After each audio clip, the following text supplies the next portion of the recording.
The United States Capitol Rotunda is the central rotunda of the United States Capitol in Washington, D.C., located below the Capitol Dome. It is the tallest part of the Capitol and has been described as its symbolic and physical heart. The rotunda is surrounded by corridors connecting the House of Representatives and Senate sides of the Capitol. To the south of the rotunda is the semicircular National Statuary Hall, which until 1857 was the House of Representatives chamber. To the northeast of the rotunda is the old Senate chamber, used by the Senate until 1859 and by the Supreme Court of the United States until 1935. The rotunda is 96 feet in diameter and rises 180 feet 3 inches to the canopy, and is visited by thousands of people each day. It is surmounted by the American Statue of Freedom. It is also used for ceremonial events authorized by concurrent resolution, including the lying-in state of honored people. Design and construction. The doctor and architect William Thornton was the winner of the contest to design the Capitol in 1793. Thornton had first conceived the idea of a central rotunda. However, due to lack of funds or resources, oft interrupted construction, and the British attack on Washington during the War of 1812, work on the rotunda did not begin until 1818. The rotunda was completed in 1824 under architect of the Capitol Charles Bulfinch,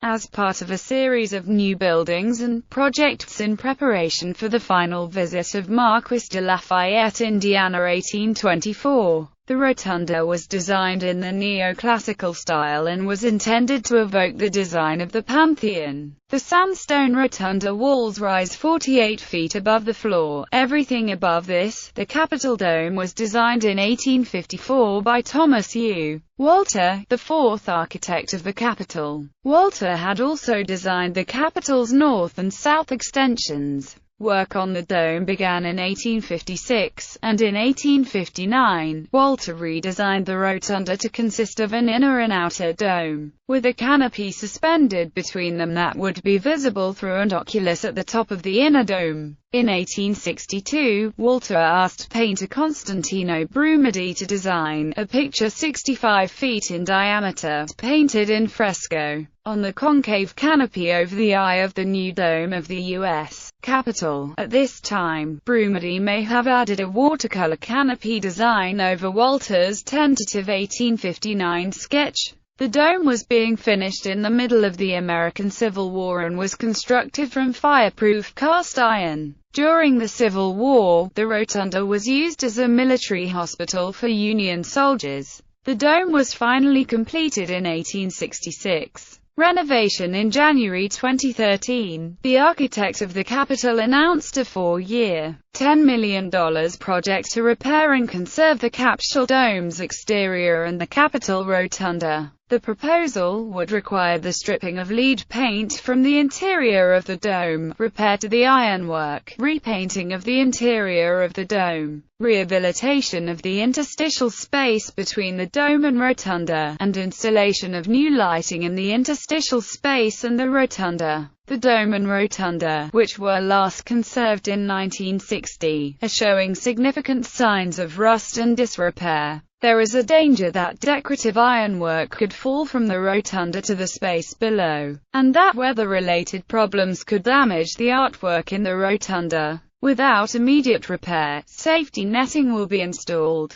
Apotheosis of Washington. The Apotheosis of Washington is a large fresco by Italian Constantino Brumidi, visible through the oculus of the dome of the rotunda. The fresco depicts George Washington sitting exalted amongst the heavens. It is suspended 180 feet above the rotunda floor and covers an area of 4,664 square feet. Frieze of American History. The frieze of American history is painted to appear as a carved stone bas-relief frieze but is actually a trompe-l'oeil fresco cycle depicting 19 scenes from American history. The frieze occupies a band immediately below the 36 windows. Brumidi designed the frieze and prepared a sketch in 1859 but did not begin painting until 1878. Brumidi painted 7.5 scenes, While working on William Penn and the Indians, Brumedy fell off the scaffolding and held onto a rail for 15 minutes until he was rescued. He died a few months later in 1880. After Brumedy's death, Filippo Costagini was commissioned to complete the 8.5 remaining scenes in Brumedy's sketches. He finished in 1889 and left a 31-foot gap due to an error in Brumedy's original design. In 1951, Alan Cox completed the frieze. Except for the last 3 panels named by Alan Cox, the scenes have no particular titles and many variant titles have been given. The names given here are the names used by the architect of the Capitol, which uses the names that Brumedy used most frequently in his letters and that were used in Edward Clarke and by newspaper articles. The 19 panels are historical paintings. 8 niches in the rotunda hold large, framed historical paintings. All are oil on canvas and measure 12 by 18 feet. 4 of these are scenes from the American Revolution, painted by John Trumbull, who was commissioned by Congress to do the work in 1817. These are Declaration of Independence, Surrender of General Burgoyne, Surrender of Lord Cornwallis, and General George Washington resigning his commission. These were placed between 1819 and 1824. Between 1840 and 1855, 4 more paintings were added.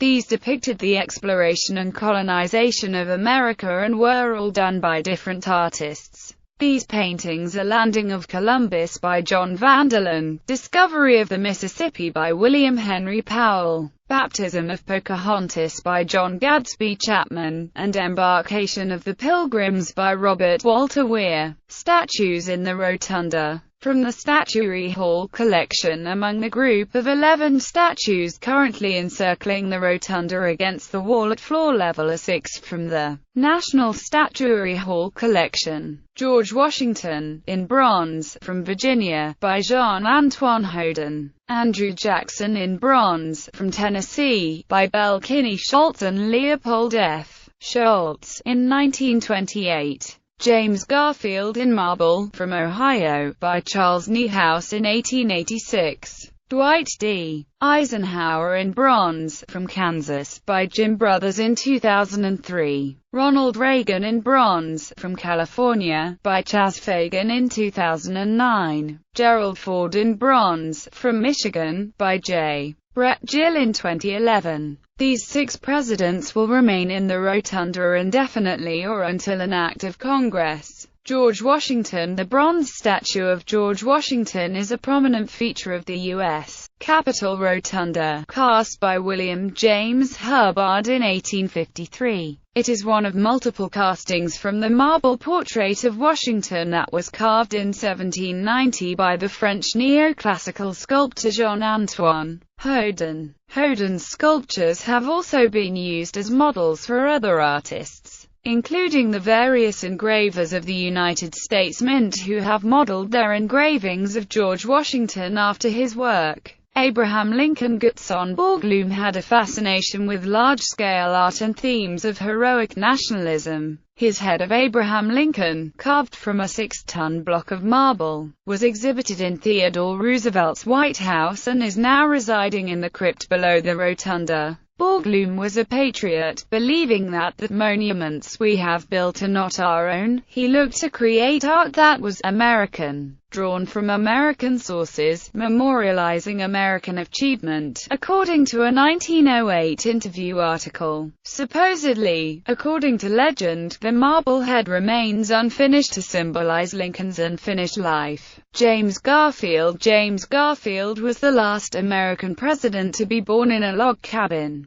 Sculptor Niehaus returned to America in 1881 and by virtue of being a native Ohioan was commissioned to sculpt a monument to the recently assassinated President James Garfield, who was also from Ohio. Martin Luther King, Jr. The bust of his head and shoulders is 36 inches high and stands on a pyramidal Belgian black marble base that is 66 inches high. Because the bust would be such an important and visible work of art, The Joint Committee on the Library decided to have a national competition to select a sculptor. On December 21, 1982, the Congress passed House Concurrent Resolution 153, which directed the procurement of a marble bust to serve to memorialize King's contributions on such matters as the historic legislation of the 1960s affecting civil rights and the right to vote. Senator Charles Mathias